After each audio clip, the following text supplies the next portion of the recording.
And thank you, Laterna. I'm so glad to be here. So, as everyone has said, my name is Koko Kalango, but I'm not just here as an author. I'm here as representing the Rainbow Book Club, which has been talked about. We've been spreading the joy of reading since 2005. Now, the book in focus, this is Pastor Adeboye, is actually part of a series that the Rainbow Book Club is working on. This is our latest project. We've decided to tell the stories of prominent Africans who have made significant impact on the continent and put us on the world map. And this is a project supported by UNESCO headquarters in Paris. So we decided to begin with Pastor Adeboye's story, and that's what is in focus today. And now, most of us know of Pastor Adeboye. Some of us relate to him closely, but there are many people who know him from afar, maybe attending the Holy Ghost service, or, he's preached somewhere where you've been, you've listened to him.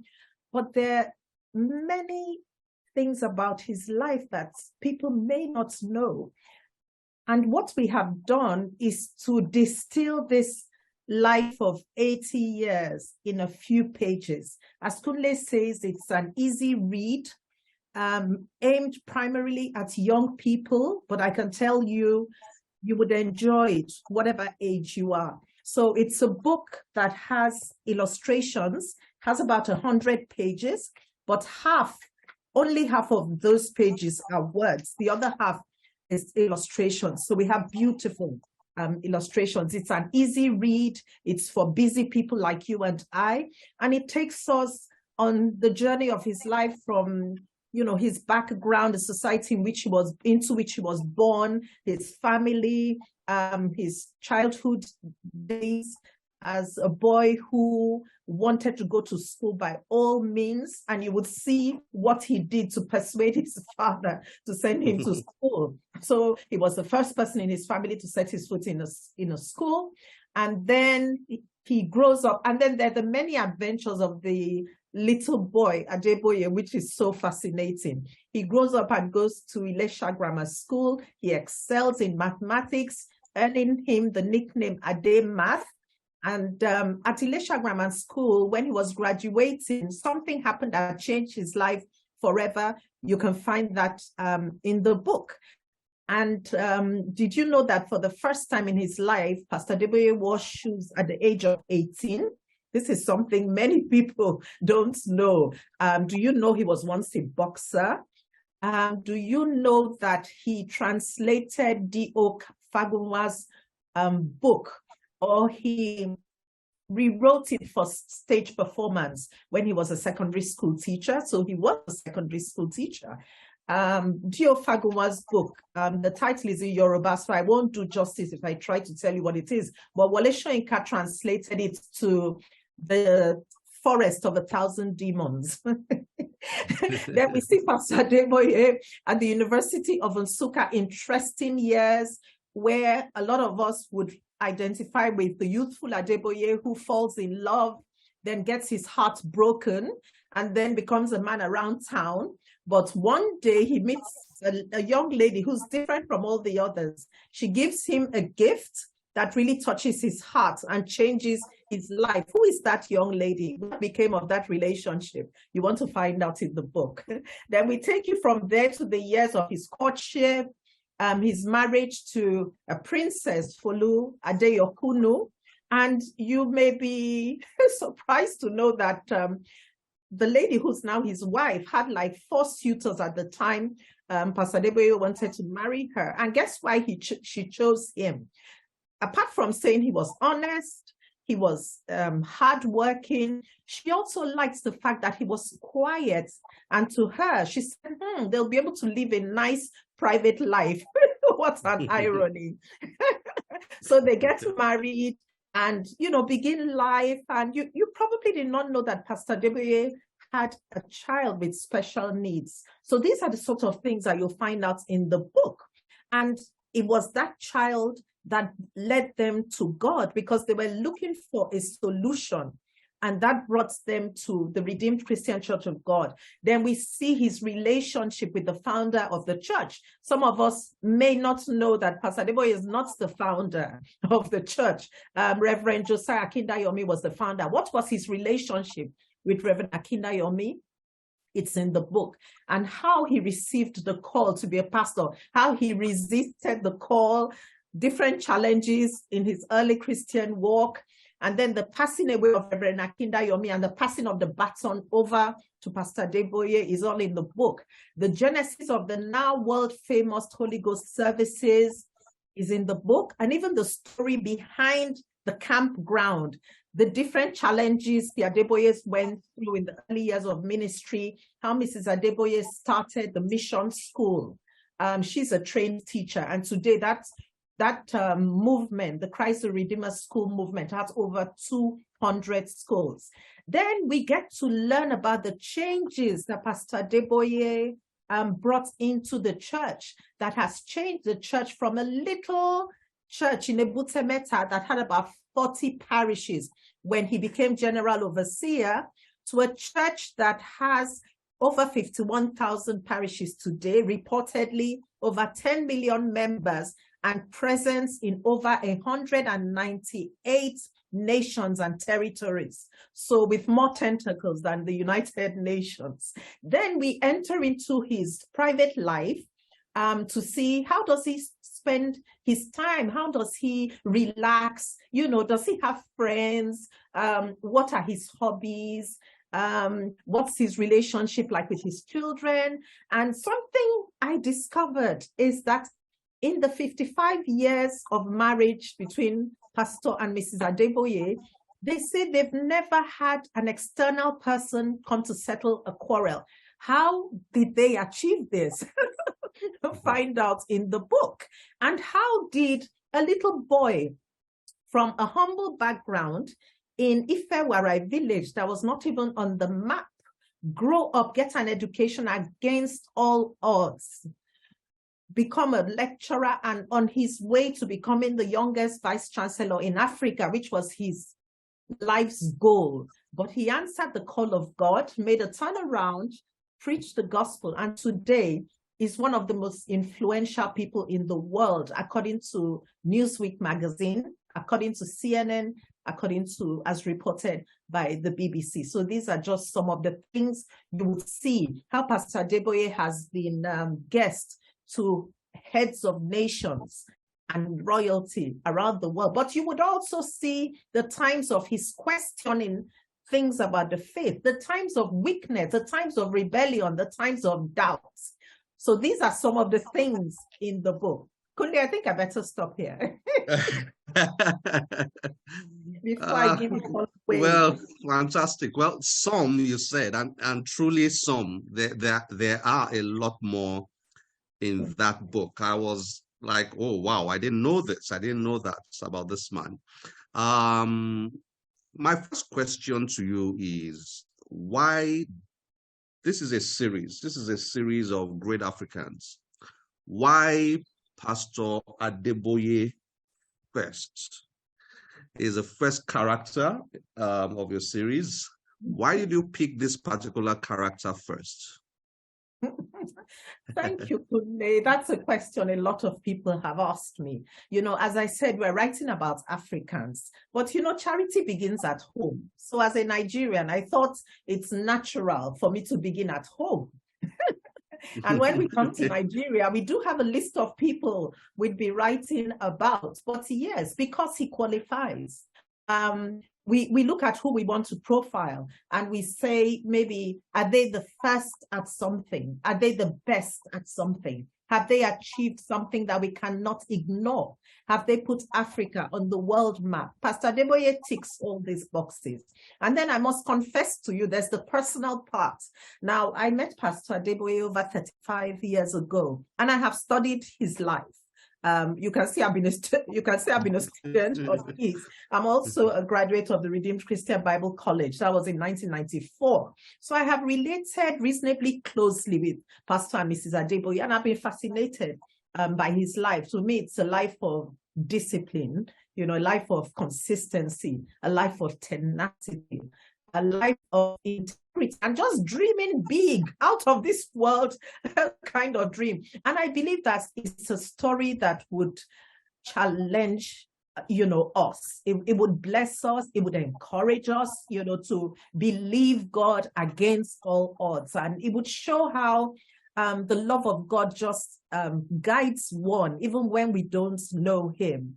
So I hope I've answered your question of yes, why. you have. Yes, you have. Indeed, indeed, it's a story that deserves being told, and well done. Why the demography?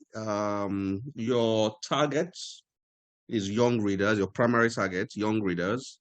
Why this particular demography? And I'm pretty sure the demography is what determined how you then, wrote and designed the book, the overall packaging of the book. Tell us a little bit about that. Thank you very much, Kunle. As I had said before, the Rainbow Book Club is set up to spread the joy of reading. And in our humble work of almost 20 years, we discovered that one of the best ways to pass on the bug of reading is to catch them young.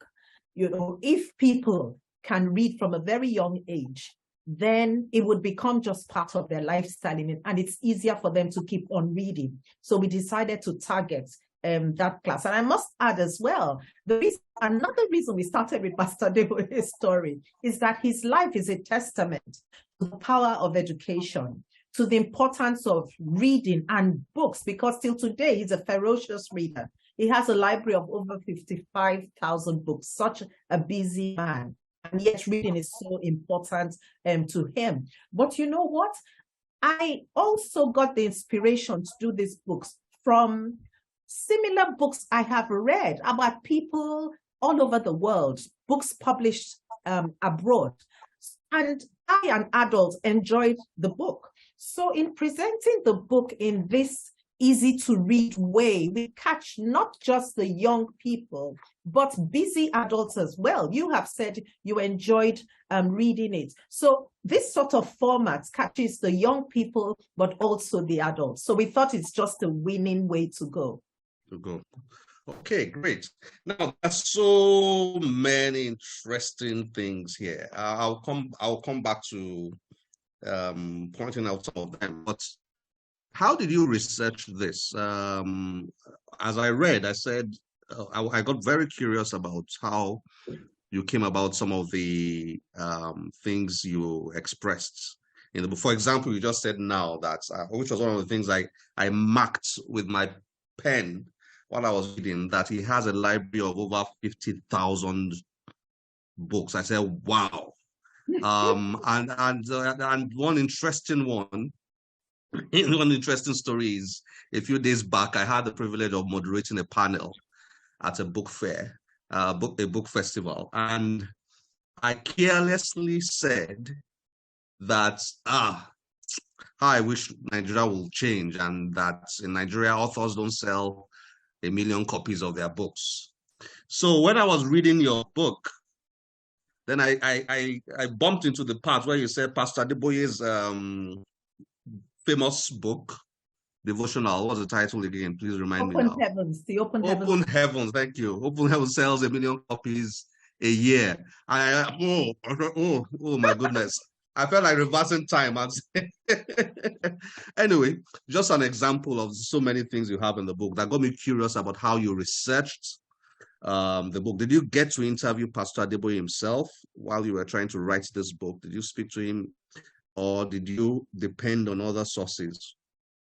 Thank you so much, Kunle. I wish I had got to interview him. I didn't. Nevertheless, it doesn't diminish the quality of the content and the research. Now, you know, when you're a writer and you do things properly, then you know that when it comes to nonfiction, biographical books like this, you better get your information from sources that are verifiable. So at the end of the book, we give a bibliography. Now, any book written on Pastor Adeboye that I am aware of, I read thoroughly. So that's about 8 books. and to write a book of this nature, you do the same research you would do writing a 300-page book. The difference is that you then have the added responsibility to distill the information into a nice, attractive, small package. So I can tell you that extensive research went on, not just books about him, books about his wife. I had to read.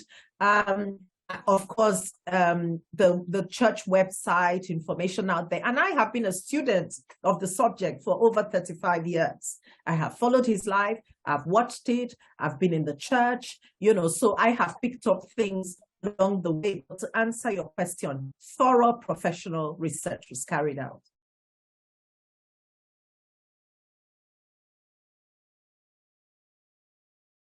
Sorry. Am I frozen or? Okay.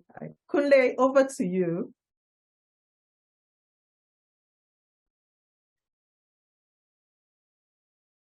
I don't know if Kunle is experiencing challenges where he is. I think he's okay, Mrs. Morgan. So while we wait for Kunle, okay, he's excellent. Kunle, you're muted. You're muted, Kunle. Okay. Sorry, you can see my environment has gone dark. I'm back in Nigeria, so okay. Sorry about that.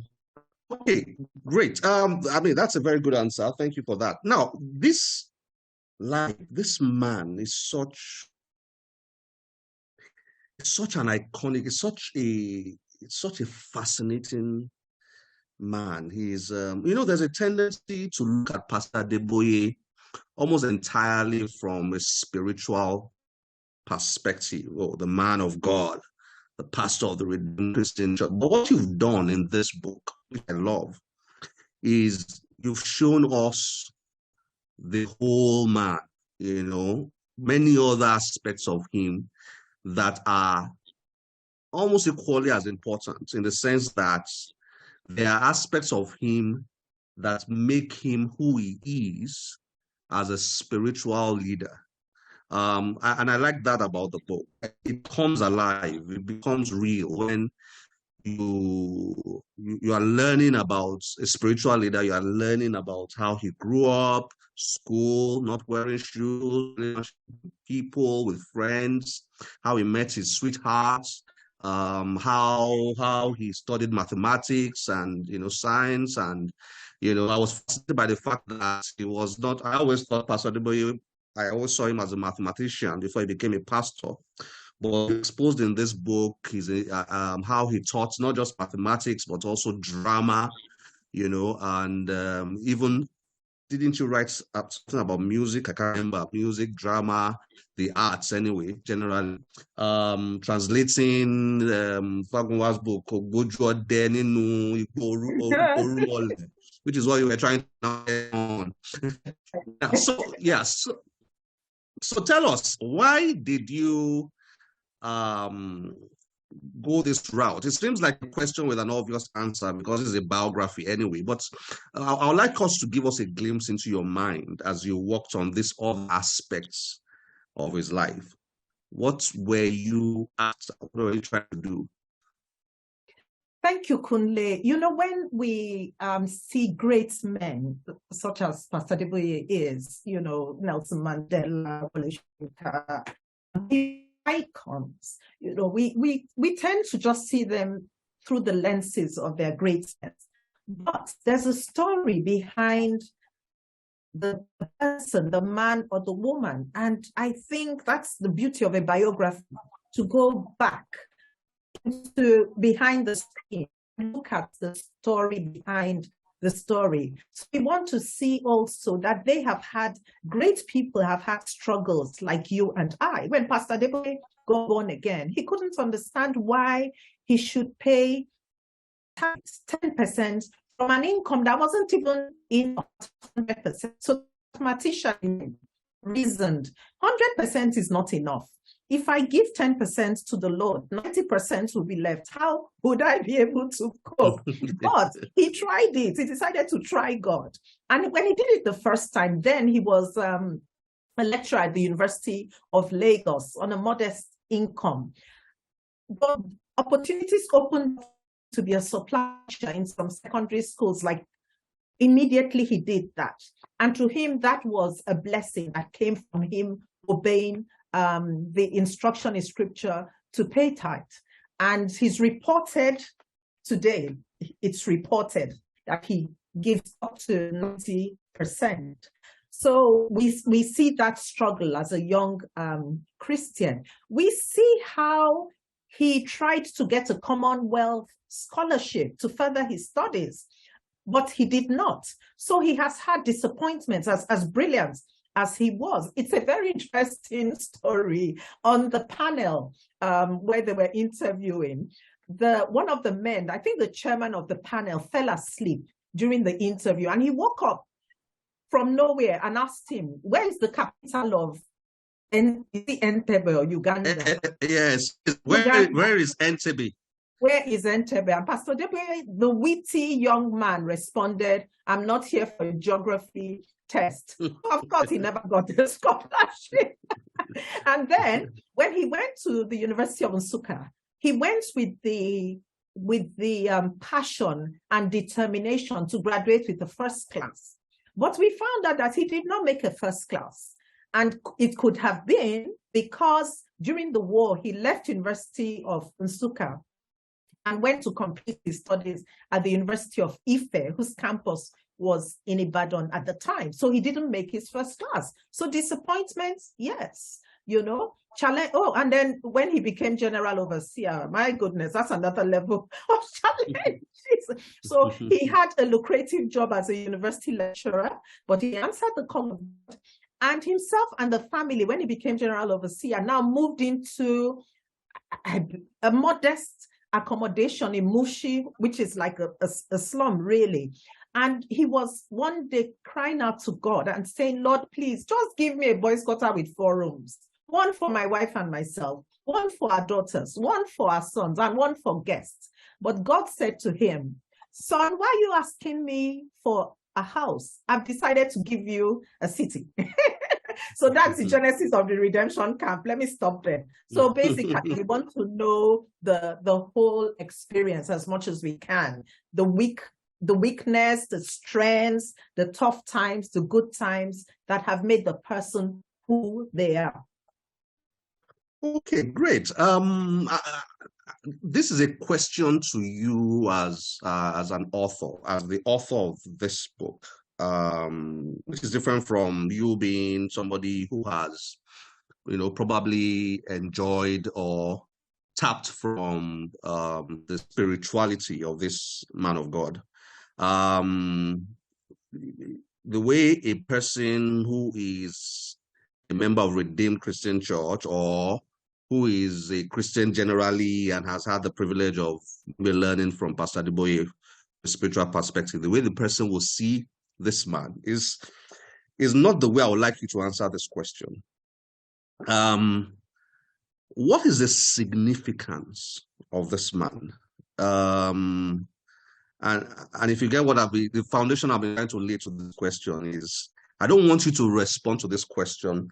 And this is tricky to do, really, because that is who he is primarily. I don't want you to respond to this question from the perspective of Pastor Adeboye as a spiritual leader in isolation, if you get what I mean. Yeah. What is the significance of this man, of this character that you have written about in this biography? Okay, Kunle. So from the research, I would say I see doggedness from an early age. I see determination. A minor says, I wanted people to find this out in the book, but he wanted to go to school. I see a dreamer. who's ready to do anything to make that dream come true. He wanted to go to school. Why? Because in the village, Ifewara then, a teacher, came to the community and people rolled out the drums. They were beating and celebrating. And he was like, he was in the crowd. He saw that. And he saw that that man was so honored, because of an education. And he went one day and said to his mom that he would, he wanted to go to school. But that looked like such a tall order, because things were very tough for the family. And you know what this young boy did? This young boy refused to eat. Went on the hunger strike. Hunger strike. One day, the second day, the third day. And he was the only son of his mother. His mother had 3 daughters. She had lost a son. So this was a precious child. And the mother was the second wife of Moses Adeboye, his father. The first wife had 3 daughters and 3 sons. So he could have even died because he wasn't eating. But that moved the hand of his father to say, look, instead of this boy to die, you just better go to school. So we see nerves of steel, determination, focus. And when he went to school, he worked very hard. He's always topped the class, not just in primary school, but at Elisha Grammar School, secondary school as well. I see discipline. He's a very disciplined person. I've observed that. But even in, getting what his children say about him as well, he up till now, he wakes up before the sun comes out, hours before that, and takes, I believe it's a 6 or 5 kilometer walk daily. And sometimes his children say he would have spent the entire night outside praying, and he will still come back and lead the family in devotion in the morning and in the evening. That is something. Yeah. And somebody who dreams big in any family, if that's not an out of this world dream, then I want to know what is.